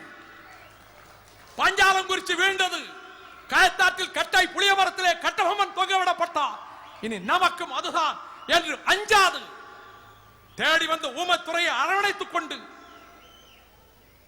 திருப்பத்தூரிலும் காளையார் கோவிலிலும் இந்த தென்னாட்டிலும் சிவகங்கையிலும் வீர போர் புரிந்த அந்த வீரர்கள் காட்டிக் கொடுக்கப்பட்ட நிலையில் அன்றைக்கும் சில தோய்கள் காட்டிக் கொடுத்த காரணத்தால் சின்ன மருது வீரத்துக்கு வளரி வீசுகின்ற சின்ன மருதினுடைய தொடை எலும்பிலே குண்டு பாய்ந்து கீழே விழுந்து கிடந்ததற்கு பிறகு அப்பொழுதும் அவனை நெருங்குவதற்கு அஞ்சியவர்கள் பாய்ந்து சென்று ஆக்கி முனையில் வளைத்து அவனை கொண்டு போகிற போது இரும்பு குண்டுக்குள்ளே போட்டுதான் அவனை தூக்கு மேடைக்கு கொண்டு போனார்கள். 2 பாக்கு மரங்களுக்கு மத்தியிலே கைத்தை கட்டித்தான் பெரிய மருதுவையும் தூக்கிலிட்டார்கள். அதை விட கொடுமை அல்லவா? பிரிட்டிஷ்காரன் செய்ததை விட கொடுமை அல்லவா? உங்கள் காலடியிலே கிடந்து குருநாதன் சொன்னதை போல கொம்புக்காரன் ஏந்தலில் தகப்பன் பிரேதம் கிடந்த போதும் ஏற்றுக்கொண்ட தலைவனுடைய சேவகனாக பணி செய்வதுதான் கடமை என்று கருதிய சிவகங்கை மாவட்டத்தில் திமுக கழகத்தை கட்டி காத்த உங்கள் மாவட்ட செயலாளர் தா கிருஷ்ணன் வீட்டு வாசலில் விடிந்தும் விடியாத காலை பொழுதில் வெட்டி கொலை செய்யப்பட்டாரே. அந்த ரத்த துளிகளின் பெயரால் கேட்கிறேன், திராவிட இயக்க தோழர்களே, என்ன சொன்னார் இவர்? அக்காலத்தில் கேவிகே சாமியை கட்சி உட்கட்சி சண்டையிலே கொலை செய்திருக்கிறார். அந்த கேவிகே சாமியை கொலை செய்த கொலைகாரன் தங்கப்பழத்தை அண்ணா மறைந்த பிறகு கட்சியிலே சேர்த்த அந்த கொடுமையையும் செய்தது நீங்கள் தானே. ஆகவேதான் இன்றைக்கு நான் கேட்க விரும்புகிறேன், திராவிட முன்னேற்ற கழகத்தின் மாவட்ட செயலாளரை இந்த மதுரையிலே வெட்டி கொன்றார்கள். மருதுபாண்டியர்களின் வழிவந்த ஒரு வீரனை வெட்டி கொண்டார்கள். அந்த வழக்கில் 87 சாட்சிகள் பிறல் சாட்சிகள் ஆக்கப்பட்டார்களே, ஏன் அப்பீல் செய்யவில்லை? உங்கள் மகன் அதிலே குற்றவாளி, கொலை குற்றவாளி. அந்த கொலைக்கு காரணம் உங்கள் மகன் தான். உங்கள் மகனின் திருவிளையாடல்கள் கோர கொடுமைகள் தான் அதற்கு காரணம். எத்தனை குடும்பங்களின் தாலி ஏற்பதற்கு உங்கள் மகனை இங்கே ஏவி விட்டிருக்கிறீர்கள். இப்பொழுது சொல்லுகிறேன், இந்த நிகழ்ச்சி நடைபெறுகிற இந்த காட்சி இந்த மதுரை மாநகர் மக்கள் வீடுகளுக்கு போய் சேரக்கூடாது என்பதற்காக இன்று மாலையிலிருந்து அவர்கள் நடத்துகின்ற ராயல் கேபிள் விஷன் எல்லா இடங்களிலும் இணைப்பை துண்டித்திருக்கிறார். முதலமைச்சரே, கொலுமண்டபத்திலே உட்கார்ந்திருக்கின்ற கொற்றவனே, நான் கேட்கிறேன், உங்கள் மகன் அவன் ஆட்டி படைப்பதற்கு இங்கே ஐஜியா, டிஐஜியா, கமிஷனரா, போலீஸா? இத்தனைக்கு மேல் எனக்கு அரை மணி நேரத்துக்கு முன்னால் கிடைத்த செய்தி. நான் பேசிக் கொண்டிருக்கக்கூடிய இந்த நேரத்தில் இந்த மதுரை மாநகரத்தின் அனைத்து தெருக்களிலும் இருள் மூடி கிடக்கிறது. இருள் மூடி கிடக்கிறது. இந்த பேச்சு எவன் செவிகளிலும் விழுந்துவிடக் கூடாது என்ற அச்சம், யார் காதிலும் விழுந்துவிடக் கூடாது. முழுக்க முழுக்க அனைத்தையும் இருட்டிலே தள்ளுகிற கூட்டத்துக்கு சொல்வேன், லேசில் விடமாட்டோம்.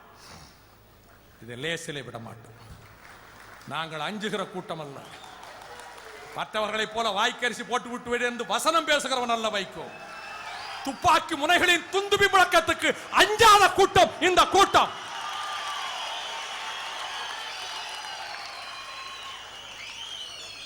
சாது மிரண்டால் காடு கொள்ளாது என்பார்கள். சாதே மிரண்டால் பிறகு வேங்கைய மிரண்டால் என்ன ஆகும்? நான் கேட்க விரும்புகிறேன். வாழ்க்கை என்பது ஒரு முறைதான். நான் மகுடங்களை எல்லாம் கனவு கண்டு அரசியல் இருப்பவன் அல்ல. இவன் மடிந்ததற்கு பிறகு ஒரு கொள்கைக்காக வாழ்ந்தான் என்று என் வழி வழி மக்கள் சொல்ல வேண்டும் என்று நினைக்கிறவன் நான். இது ஆவணி பௌர்ணமி. என்ன பொருத்தம் பாருங்கள் தோழர்களே. சென்னையிலே மண்டல மாநாடு. இன்று உடல்நல குறைவினால் இந்த மாநாட்டுக்கு வர முடியவில்லையே. என் வீரமிக்க சகோதரன் தங்கவாள் தந்தானே மணிமாறன், அவர் நடத்திய மாநாடு. அது ஆனி பௌர்ணமியில் நான் திட்டமிடவில்லை, தற்செயலாக அமைந்தது. இன்று ஆவணி பௌர்ணமி. இன்று ஆவணி பௌர்ணமி. இது செப்டம்பர் 15. நாம் ஒன்றும் திட்டமிடவில்லை. செப்டம்பர் 15 நடத்த வேண்டும் என்று நினைத்தோம். அன்று ஆனி பௌர்ணமி. இது இன்று ஆவணி முழு நிலவு நாள். முழு நிலவு நாளில் தான் நாம் கூடியிருக்கிறோம். ஏன் தெரியுமா? வைகை ஆற்றங்கரையில் பௌர்ணமி வெளிச்சத்தில் நிலாச்சோறு படைக்கிற கூட்டம் இந்த கூட்டம். அந்த கூட்டம் அமாவாசை இருட்டிலே முடிச்ச விழ்கிற கூட்டம். புரட்டுக்கள் செய்கிற கூட்டம். இன்றல்ல, அன்றிலிருந்து தொடங்கிவிட்டது புரட்டு. இது இனி ஒரு சந்தர்ப்பம் எனக்கு வாய்க்காது தோழர்களே. இன்றைக்கு நான் பேசுகிற சந்தர்ப்பம் என் வாழ்க்கையில் இனி ஒரு முறை வாய்க்காது. இது ஒலி நாடாக்களில் பதிவு செய்யப்பட்டு தமிழர்கள் வீடுகளுக்கெல்லாம் கொண்டு செல்லப்பட வேண்டும் என்ற ஏக்கத்தோடு பேசுகிறேன். சாது மிரண்டால் காடு கொள்ளாது என்பார்கள். சாதே மிரண்டால் பிறகு வேங்கைய மிரண்டால் என்ன ஆகும்? நான் கேட்க விரும்புகிறேன். வாழ்க்கை என்பது ஒரு முறைதான். நான் மகுடங்களை எல்லாம் கனவு கண்டு அரசியல் இருப்பவன் அல்ல. இவன் மடிந்ததற்கு பிறகு ஒரு கொள்கைக்காக வாழ்ந்தான் என்று என் வழி வழி மக்கள் சொல்ல வேண்டும் என்று நினைக்கிறவன் நான். இது ஆவணி பௌர்ணமி. என்ன பொருத்தம் பாருங்கள் தோழர்களே. சென்னையிலே மண்டல மாநாடு. இன்று உடல்நல குறைவினால் இந்த மாநாட்டுக்கு வர முடியவில்லையே. என் வீரமிக்க சகோதரன் தங்கவாள் தந்தானே மணிமாறன், அவர் நடத்திய மாநாடு. அது ஆனி பௌர்ணமியில் நான் திட்டமிடவில்லை, தற்செயலாக அமைந்தது. இன்று ஆவணி பௌர்ணமி. இன்று ஆவணி பௌர்ணமி. இது செப்டம்பர் 15. நாம் ஒன்றும் திட்டமிடவில்லை. செப்டம்பர் 15 நடத்த வேண்டும் என்று நினைத்தோம். அன்று ஆனி பௌர்ணமி. இது இன்று ஆவணி முழு நிலவு நாள். முழு நிலவு நாளில் தான் நாம் கூடியிருக்கிறோம். ஏன் தெரியுமா? வைகை ஆற்றங்கரையில் பௌர்ணமி வெளிச்சத்தில் நிலாச்சோறு படைக்கிற கூட்டம் இந்த கூட்டம். அந்த கூட்டம் அமாவாசை இருட்டிலே முடிச்ச விழ்கிற கூட்டம்.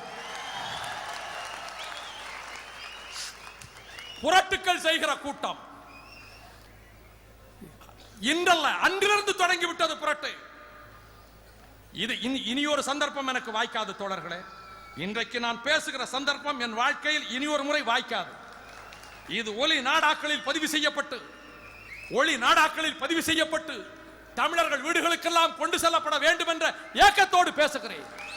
அண்ணனே, உங்கள் பொன்மொழிகளை, உங்கள் மதுர மொழிகளை, உங்கள் மணி வாசகத்தை இந்த மதுரை 50 தெருக்களிலே நாங்கள் பொறித்திருக்கிறோம். அண்ணன் கண்ணப்பன் பாராட்டி சொன்னார், இங்கே அண்ணனை தவிர வேறு எவருக்கும் இடமில்லை. அண்ணன் ஒருவரே எங்களுக்கு தலைவர். அண்ணாதான் எங்களுக்கு தலைவர், என்றைக்கும் தலைவர், மரித்து போகாத தலைவர். நான் இன்றைக்கு சொல்லுகிறேன், ஏதோ தெருக்களிலே வைத்திருக்கிற வாசகங்கள் ஒரு சம்பிரதாயத்துக்காக இன்றைக்கு நாங்கள் வைக்கிற வாசகங்கள் அல்ல. இது எங்கள் இதயங்களில், எங்கள் ரத்தத்தால் எழுதியிருக்கக்கூடிய வாசகங்கள். இதை தமிழகத்தினுடைய வருங்கால தலைமுறையின் இதயங்களிலே கொண்டு போய் பதிக்க வேண்டிய கடமை எங்களுக்கு உண்டு. எங்களுக்கு அந்த சக்தியை தாருங்கள், புரட்டுக்களை அம்பலப்படுத்த வேண்டும் என்று நீங்கள் தான் சொன்னீர்கள். எப்பொழுது? 1942 வருடம் நீங்கள் திராவிட நாடு பத்திரிகையை தொடங்கினீர்களே, மார்ச் 8ஆம் தேதி. 1942 திராவிட நாடு பத்திரிகை தொடங்கினார். திராவிட நாடு பத்திரிகை 42 தொடங்கப்பட்டது. என் கையில் இருப்பது கலைஞர் கருணாநிதியின் முரசொலி பத்திரிகை. இவர் சொல்லுகிறார், தொடக்கம் 1942, தொடர்ந்து அச்சிட்டு வந்து கொண்டிருக்கிறது சில வருடங்களாக. இதே கலைஞர் கருணாநிதி முரசொலி வாரதலாக இருக்கும்போது, தின இதழ் கூட அல்ல, வார இதழாக இருக்கிற போது, கேவிகே சாமி மடித்ததற்கு பிறகு 1956 வெளியிட்ட முரசொலியில், கருணாநிதி பெயர் போட்ட முரசொலியில் மலர் 3 அச்சிட்டிருக்கிறார். அப்படியானால் 1953 தொடங்கினீர்களா? எது உண்மை? இன்னும் சொல்லுவேன், நெஞ்சுக்கு நீதியில் பல பொய்யான செய்திகளை எல்லாம் செதுக்கி நான் வாதத்துக்கு அதை கூட ஒப்புக்கொள்கிறேன். 1948 ஜனவரி 16 முரசொலி தொடங்கியதாக நெஞ்சுக்கு நீதியில் எழுதியிருக்கிறீர்கள். ஒரே நபர் பெயர் கலைஞர் கருணாநிதி. ஆனால் 3 விதத்திலே செய்திகள். இவரை தவிர இந்த ஜெகஜால புரட்டை எவனும் செய்ய முடியாது. ஏன் சொல்கிறார்? நான் திராவிட நாட்டை அண்ணா தொடங்கும் போதே நான் முரசொலியை தொடங்கி விட்டேன். இது அக்கிரமம் அல்லவா? அயோக்கியத்தனம் அல்லவா? நெஞ்சு பொறுக்குமா? அண்ணா பொறுக்கலாம், எங்களுக்கு எப்படி பொறுக்கும்? இப்படி நூற்றுக்கணக்கான செய்திகள். அண்ணா திராவிட நாட்டை தொடங்கிய முதல் இதழின் தலையங்கத்தின் பெயர் என்ன தெரியுமா? நமக்கு பொருத்தமான தலைப்பு தோழர்களே, கொந்தளிப்பில். அண்ணாவினுடைய முதல் திராவிட நாடு இதழினுடைய முதல் தலையங்கத்தின் தலைப்பு கொந்தளிப்பில். எழுதுகிறார், காற்று அடிக்குது, கடல் குமுறுது, கப்பல் தன் பிரயாணத்தை தொடங்கிவிட்டது, இருண்ட வானம், சுருண்டு எழுகின்ற அலைகள், ஓ மை இருட்டு. ஆனால் பயணத்தை தொடர்ந்தே ஆக வேண்டும். காலத்தினால் வரும் கஷ்டத்தை கருதி கடமையை செய்யாதவனுக்கு மன்னிப்பு கிடையாது. திராவிட பட்டாளத்துக்கு ஆள் சேர்க்கிறோம் நாம். திராவிடத்தின் உரிமை குரலாக திகழ வேண்டும் நாம். திராவிடத்தின் பாசறையில் ஒரு போர் கருவியாக இருக்க வேண்டும். அடுத்த வாக்கியம் தான் முக்கியம், அதைத்தான் நாங்க பேசுகிறோம். அடுத்து சொல்கிறார், திராவிடர்களாகிய நாம் தயவு, தாட்சண்யம், அச்சம் எதுவுமின்றி புரட்டுக்களை வெளிப்படுத்துவோம், புல்லர்களை பொசுக்குவோம். வில்லினை எடடா அந்த புள்ளியர் கூட்டத்தை பூழ்ந்து செய்திடவே என்பதை போல புரட்டுக்களை வெளிப்படுத்துவோம் என்று சொன்னார் அல்லவா அண்ணா அவர்கள். அந்த புரட்டுக்களை வெளிப்படுத்துகிற வேலையைத்தான் ஒரு சாதாரண தொண்டனாகிய வைகோ இங்கே செய்து கொண்டிருக்கின்றார். நான் கேட்கிறேன், இங்கே அண்ணன் கண்ணப்பன் அவர்கள் சொன்னதை போல, இதோ கடலுக்கு அப்பாலே, அலைவாயும் சமுத்திரத்துக்கு அப்பாலே, மரண பள்ளத்தாக்கிலே கொல்லப்பட்டு அழிந்து கொண்டிருக்கிறதே ஈழத்து தமிழ் இனம். இந்தியாவினுடைய ராணுவம், கடற்படை, விமானப்படை எல்லாம் சேர்ந்து, சிங்கள படைகளோடு சேர்ந்து அங்கே தாக்குதல் நடத்தி எண்ணற்ற தமிழ் மக்கள் கொல்லப்பட்ட நேரத்தில் அமைதி பிறக்காதா? அமளி ஓயாதா? அந்த தமிழர்கள் வாழ்விலே வெளிச்சம் தோன்றாதா என்ற கவலையில் நான் ஒரு இரவு நேரத்தில் கடல் வழி சென்றேன். கள்ளத்தோணி என்று அழைத்து அதிலே சந்தோஷம் கொண்டாடுகின்றவர்கள் பலர். அதை பற்றி நான் கவலைப்படவில்லை. திரும்பி வருவதற்கு, உயிரோடு நான் திரும்பி வருவதற்கு வாய்ப்பில்லை என்ற நிலையில் தான் சென்றேன். இதோ என் எதிரே அமர்ந்திருக்கின்ற என்னை தாய், என் பெற்றெடுத்த தாய், நான் என் கிராமத்துக்கு சென்றேன். ஒருவேளை நான் உயிரோடு திரும்பி வரப் போவதில்லை என்ற எண்ணத்தில் சென்றேன். எப்பொழுது சென்றாலும், எங்கு சென்றாலும், எங்கிருந்து சென்றாலும் என் தாயின் காலில் விழுந்து வணங்கி அவர்களிடம் ஆசி பெற்று செல்வது என் வழக்கம். அந்த தாயின் ஆசி, அந்த தாயின் காலடிதான் எனக்கு தெய்வத்தின் காலடியாக நான் கருதுகிறவன். அந்த தாயின் காலடியை நான் சொர்க்கமாக கருதுகிறவன். ஒரு வீர தாயின் வயிற்றிலே பிறந்தேன் நான். அவர்கள் வழக்கம் போல, அவர்களுக்கு மத நம்பிக்கை உண்டு, கோயில்களுக்கு போவதில்லை, அவர்களுக்கு கடவுள் நம்பிக்கை உண்டு.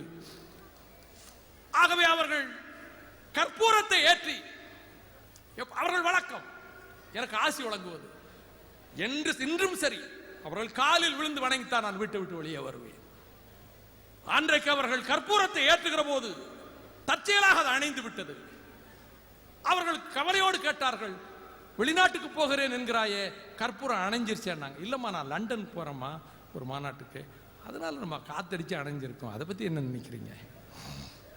நான் உயிரோடு திரும்பி வரப்போவதில்லை என்று மனதுக்குள் நினைத்துக் கொண்டுதான் என் மனைவியை பிள்ளைகளை ஜவுளிக்கடைக்கு அழைத்துக் கொண்டு போய் புது துணி வாங்கி கொடுத்து விட்டு, எதுக்கு என்ன திடீரென்று புது துணி, திமுக ஆட்சிக்கு வந்திருக்கிறது அல்லவா, அந்த சந்தோஷத்தை கொண்டாடுவதற்கு உங்களுக்கு புது துணிகள் என்று சொல்லிவிட்டு போனேன். இவருக்கு கடிதம் எழுதி வைத்து விட்டு போனேன். திமுக கழகத்துக்கு கடுகளவும் என்னால் கேடு நேருமானால் அக்கணத்தில் என் உயிரை நான் மாய்த்துக் கொள்வேன் என்று எழுதி கொடுத்து விட்டு போனேன். நான் கேட்கிறேன், அண்ணா அவர்கள் கள்ளக்குடி போராட்டத்தில் உங்களை உயர்த்தினார், ஆனால் நான் திரும்பி வருவேன் என்று நீங்கள் நினைக்கவில்லை. நான் சுட்டுக் கொல்லப்பட்டதாக பத்திரிகை செய்திகள் வந்தன, நீங்கள் அதை நம்பினீர்கள். துறைமுகத்து கூட்டத்தில் சொன்னீர்கள், தம்பியை நினைத்து நான் தவிக்கிறேன் என்றீர்கள். பத்திரிகை ஆகா, தம்பிக்காக எப்படி தவிக்கிறார் நினைத்தார்கள். நான் செத்து போனேன் என்று ஒரு முடிவெடுத்திருந்தார், நான் திரும்பி வரப்போவதில்லை என்று முடிவெடுத்திருந்தார். அதனால் தான் என் கடிதத்தை ரிலீஸ் பண்ணார். நான் மறுநாள் வந்தேன்.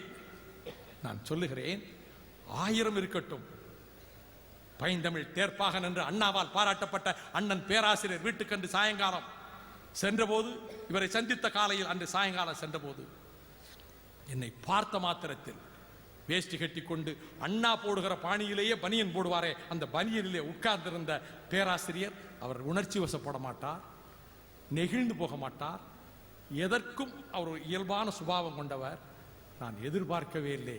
என்னை பார்த்த மாத்திரத்தில், வந்துட்டியாப்பா, எவ்வளவு பாசத்தோடு என்னை அரவணைத்துக் கொண்டார். நீங்கள் வெறுப்பை கக்கினீர்களே, வெறுப்பை கக்கியது மட்டுமல்ல, அன்று சாயங்காலமே அறிக்கை விட்டீர்களே, விளம்பரத்துக்கு போனான் என்று. விளம்பரத்துக்கு போனான், கொழும்புக்கு விமானத்திலே போயிருக்கலாம் என்று. அது சொன்ன போது திராவிட முன்னேற்ற கழகத்தின் ஆயிரக்கணக்கான தொண்டர்கள் அதை எழுதி கண்டித்து எழுதிய கடிதங்கள் இன்றைக்கும் எனக்கு இருக்கின்றன. விளம்பரத்துக்கு போனான் என்று சொன்னதோடு மட்டுமா, அடுத்து சொன்னார், இப்பொழுது இந்த சட்டமன்றத்தில் நான் இவரை வன்னி காடுகளுக்கு ராஜீவ்காந்தி அனுப்ப திட்டமிட்டிருந்தாராம்.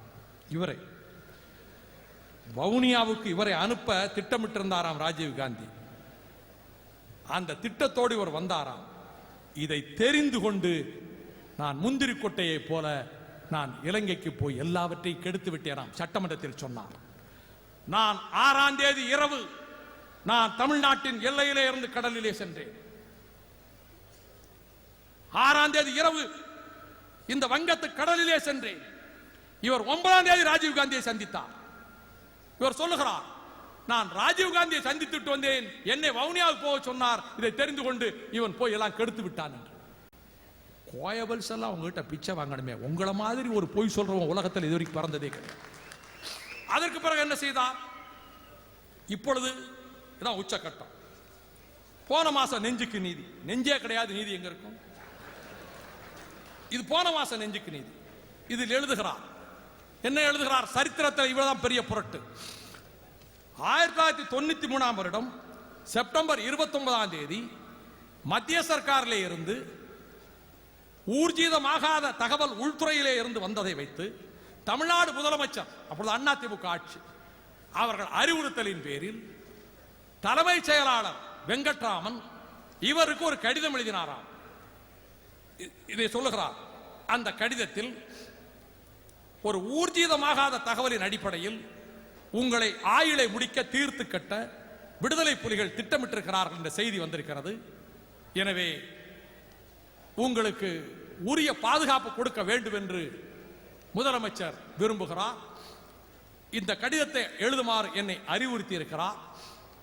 உங்களுக்கு தகுந்த பாதுகாப்புகளை கொடுப்பதற்கு உங்கள் சம்மதத்தை கோருகிறேன். இது இவர் எழுதியிருப்பது. இதில் என்ன பெரிய புரட்டு? அன்றைக்கு 93ஆம் ஆண்டு இவர் செய்தி வெளியிட்டாரே, ராதாகிருஷ்ணன் தகவல் சொன்னாரே, ஆலாம்பாளையத்திலே தென்னந்தோப்புக்கு வீட்டுக்குள்ளே இருந்த அண்ணனிடத்திலே இதை சொல்லி குமுறினேனே நான். அன்றைக்கு என்ன சொன்னார் தெரியுமா? வை கோபால்சாமியின் ஆதாயத்துக்காக விடுதலை புலிகள் கலைஞர் கருணாநிதியினுடைய உயிரை முடிக்க தீர்த்து கட்ட திட்டமிட்டிருப்பதாக ஊர்ஜிதமாகாத தகவல் வந்திருக்கிறது என்று எனக்கு கடிதம் வந்திருக்கிறது என்று பத்திரிகையாளர் சொன்னார். இந்த நெஞ்சுக்கு நீதியில் அந்த வாசகத்தை அப்படியே எடுத்து விட்டார். நாளைக்கு திராவிட இயக்க வரலாறு எழுதுகிற போது மறுமலர்ச்சி திமுக ஏன் தோன்றியது, எந்த அநீதி எடுத்து தோன்றியது, எந்த குடும்ப அரசியல் கூடார கொடுமை எடுத்து தோன்றியது, அண்ணா உருவாக்கிய இயக்கத்தை பாழ்படுத்தியவர்களை வீழ்த்துவதற்கு ஒரு பட்டாளம் கிளம்பியதே ஏன் என்ற கேள்வி வரலாற்றில் எழுமானால், ஒரு கட்சிக்கு உண்மையாக உழைத்தவன் மீது கொலைப்பழி போட்டது உலகத்தில் எந்த கட்சியிலும் ஜனநாயக நாட்டிலே கிடையாது. ஆகவே இதை நீக்கிவிட்டார். அன்றைக்கு எழுதியதை நீக்கிவிட்டார். நிருபர்கள் அன்றைக்கு கேட்கிறார்கள், பாதுகாப்பு ஏற்பாடுகளை நீங்கள் பெற்றுக் கொள்வீர்களா? பொதுச் செயலாளர் ஊரில் இல்லை, ஊரிலிருந்து வந்தவுடன் அவரோடு கலந்து ஆலோசித்து முடிவெடுக்கப்படும். பொதுச் செயலாளர் அன்பழகன் ஊரில் இல்லையே, அவர் வரும் வரையே நீங்கள் காத்திருக்க கூடாது, அவர் வந்த பிறகு இதை போய் வாதித்திருக்க கூடாது, என்னை ஏன் அழைத்து என்னை கொண்டு நிறுத்தி விசாரித்திருக்க கூடாது, என்னை ஏன் கேள்வி கேட்டிருக்க கூடாது, அதைத்தானே கேட்டார்கள் இவர்கள். அடுத்து, உங்களை ஏன் சார் அவங்க கொல்லணும்? நிருபர்கள், காரணம் தான் கடிதத்திலே இருக்கிறதே. இதுவும் அவர் சொன்னதுதான். இன்றைக்கு இலங்கை தீவில் கொடுமையிலும் கொடுமை.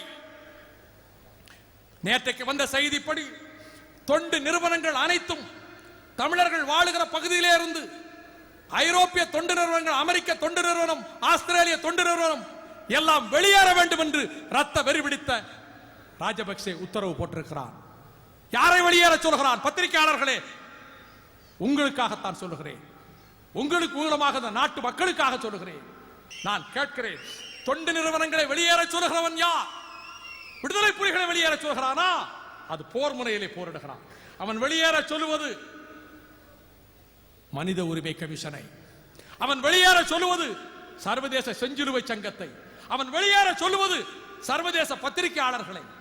அப்படியானால் அங்கே தமிழர்களை பூண்டோடு அழிப்பதற்கு அவன் திட்டம் போட்டு விட்டான். தமிழ் இனத்தை கருவறுக்க திட்டம் போட்டு விட்டான்.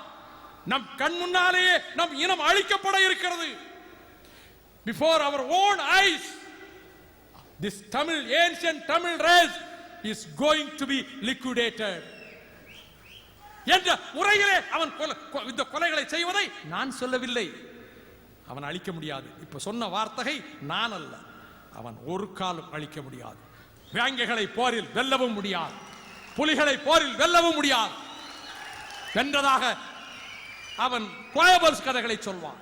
ராஜபக்சேக்கு சொல்றேன், ராஜபக்சேக்கு இந்த மதுரையிலிருந்து எச்சரிக்கிறேன், சூடான் நாட்டு அதிபரை சர்வதேச கிரிமினல் கோர்ட்ல நிறுத்தின மாதிரி ஒன்னையும் நிறுத்துகின்ற காலம் வரும் என்று நான் எச்சரிக்கிறேன்.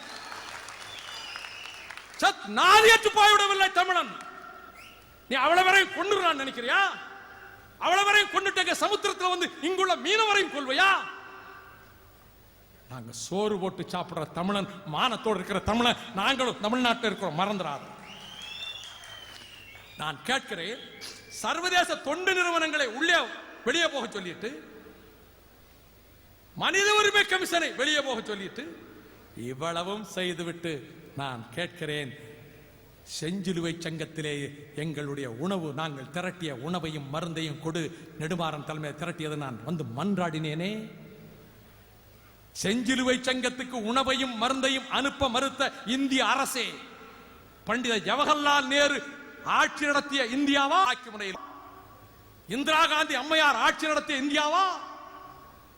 நடுநிலை நாடு கொள்கை பேசிய இந்தியாவா?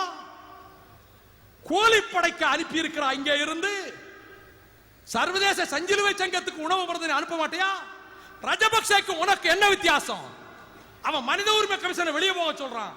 நாங்க திரட்டி கொடுத்த உணவையும் மருந்தையும் செத்துக் கொண்டிருக்கிற எங்கள் சகோதரர்களுக்கு, செத்துக் கொண்டிருக்கிற எங்கள் பிள்ளைகளுக்கு, எங்கள் தாய்மார்களுக்கு, நோயில் மடிந்து கொண்டிருக்கக்கூடிய எங்கள் சகோதர சகோதரிகளுக்கு இந்த மருந்தும் உணவும் சேரட்டும் என்று சொல்லுகிற போது அதை கொடுக்க கூடாது என்று தடுத்தது மன்மோகன் சிங் அவர்களை கேட்கிறேன். இதை தடுத்த துரோகி யார்? இந்த யோசனையை சொன்ன கேடுகட்ட கயவன் யார்? அண்ணா அவர்களே, நீங்கள் ஏல் பல்கலைக்கழகத்தினுடைய அந்த மோட்டோ வாசகத்தை உங்கள் மனம் கவர்ந்ததால் சொன்னீர்கள். அந்த வாசகங்கள் அருமையான வாசகங்கள், நம் தோழர்களுக்கு தேவையான வாசகங்கள். அவர் சொன்னார், if not I then who, நான் இல்லாவிட்டால் வேறு யார்? If not now then when, இப்பொழுது இல்லாவிட்டால் பிறகு எப்போது? இன்னொருவர் செய்வார் என்று எதிர்பார்க்காதே சகோதரனே. நான் இல்லாவிட்டால் வேறு யார்? நானே இந்த வேலையை செய்வேன். இந்த அக்கிரம அரசை எதிர்த்து, மக்கள் விரோத அரசை எதிர்த்து, மக்கள் விரோத திமுக அரசை எதிர்த்து, ஊரை அடித்து உலையிலே போடுகிற இந்த அரசு, மைனாரிட்டி அரசை எதிர்த்து, இந்த நாட்டின் அனைத்து மக்களுடைய வேதனைக்கு காரணமான மன்மோகன் சிங் அரசை எதிர்த்து மக்கள் சக்தியை திரட்டுகின்ற கடமையிலே நாங்கள் ஈடுபடுவோம். அண்ணா அவர்களே, எங்கள் புயல்களுக்கு வலிமையும் எங்கள் இதயத்துக்கு வலிமையும் தாருங்கள். உங்கள் கொள்கை காட்டும் கூட்டமாக இருப்போம். உங்கள் லட்சியங்களை வென்றெடுக்கும் கூட்டமாக இருப்போம். அந்த கனவுகளுக்காகவே நாங்கள் வாழுகிறோம். நாங்கள் கொண்டிருக்கின்ற தோழமை 72ஓடு 93 கரம் கோர்த்திருக்கிறோம். அண்ணா திராவிட முன்னேற்ற கழகத்தோடு மறுமலர்ச்சி திராவிட முன்னேற்ற கழகம் கரம் கோர்த்திருக்கின்றோம். இந்த இனிய தோழமையில் வரப்போகும் தேர்தல் என்று வந்தாலும் ஆளும் அரசுகளை தூக்கி எறிய மக்கள் சக்தியை திரட்டுவோம். அந்த உறுதியோடு செல்லுங்கள், கவனமாக செல்லுங்கள். கட்சிக்காகவே உங்கள் அனைத்து சுகங்களையும் தியாகம் செய்த என் தோழர்களே, சுகமாக பத்திரமாக வீடு போய் சேருங்கள் என்ற உறுதி எடுத்துக்கொண்டு, வெட்டட்டும் கூர்வாள்கள் பகையை நோக்கி, வெடிக்கட்டும் அதிர்வேட்டு போர் விளக்கம், எட்டட்டும் நெடுவான ஈட்டி கூட்டம், எதிரிகளின் மார்புக்குள் குடியேறட்டும், கட்டட்டும் மூட்டையினை தமிழ் பகைவர் இல்லை, கட்டாரி முத்தத்தை சுவை பார்க்கட்டும், பட்டத்தை போல் கழக கொடியின் கூட்டம் பறக்கட்டும் நெடுவானில் என கூறி விடைபெறுகிறேன். நன்றி, வணக்கம்.